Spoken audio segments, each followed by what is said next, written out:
Malta hija niesa u s-suċċess huwa mertu tal-ħaddiema, tan-negozjanti, taż-żgħażagħ u tal-pensjonanti.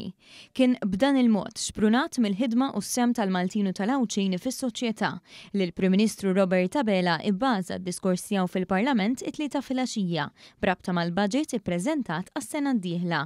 Għaliex sur President Malta hija niesa biex Malta tavvanza, in-nies iridu javvanzaw. Għawdex u Malta huma intom in-nies, il-ħaddiema li tbakkru għax-xogħol, in-negozjanti li tinvestu fluskom, il-pensjonanti li tgħinuna bl-erf u l-esperjenza tagħkom, iż-żgħażagħ li twettqu il-ħolm f'realtà, it-tfal tagħna u liedna li intom l-istilel ta' pajjiżna. Il-Prim Ministru fakkar kif grazzi għal diversi miżuri li daħħal Gvern Laburista illum il-ħajja ta' nies minn faxex differenti fis-soċjetà issaħħet. Elenka diversi miżuri li għamlu differenza fil-ħajja tan-nies fosthom iċ-childcare b'xejn, l-eżamijiet tas-sek u tal-mezzek bl-aħlas, l-introduzzjoni ta' aktar mediċini fuq il-formularju tal-Gvern u trasport pubbliku b'xejn. Dr. Abela qal li fis-sfond ta' problemi internazzjonali kbar, dan il-Gvern xorta se jonfoq aktar minn biljun u 300 miljun euro fuq il-benefiċċji soċjali u għasemma diversi miżuri ġodda li ġew imħabbra fil-budget tas-sena d-dieħla li saru bil-ħsieb li jwiżnu lil dawk l-aktar fil-bżonn bħal mekkaniżmu l-ġdid kontra l-għoli tal-ħajja li se jgawdu minnu 20 ta' eluf ta' familji. Dan is-sosten se jkun qed jingħata minn din is-sena stess u sa Diċembru se jkun hemm il-pagamenti. Ifhimni.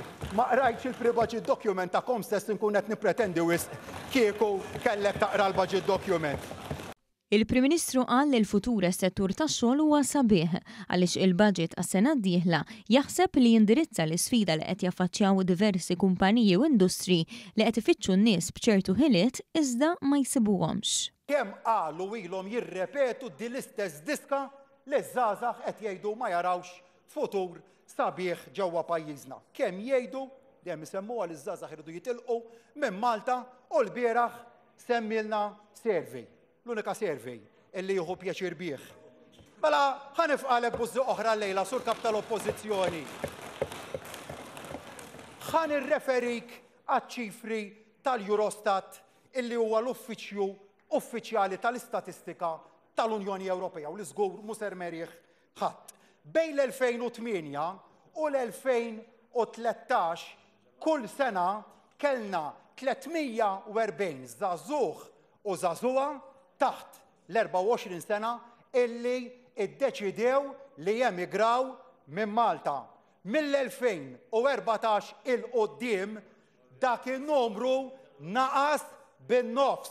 Finalment kollox idur mal-kwalità tal-ħajja ta' kull ċittadin Malti u Awċi. Biex il-pensjonanti kollhom isserħan il-moħħ li wara dak ix-xogħol kollu jgħixu l-anzjanità tagħhom f'dinjità biex il-familji jkollhom garanzija ta' edukazzjoni ta' kwalità għal uliedhom biex is-servizz tas-saħħa issibu b'saħħtu kull meta tiġi bżonnu biex il-familji jkollhom aktar spazji sbieħ u miftuħa biex igawdu il-ħin liberu tagħhom għax il-ferħ jiġi mill-aktar affarijiet sempliċi.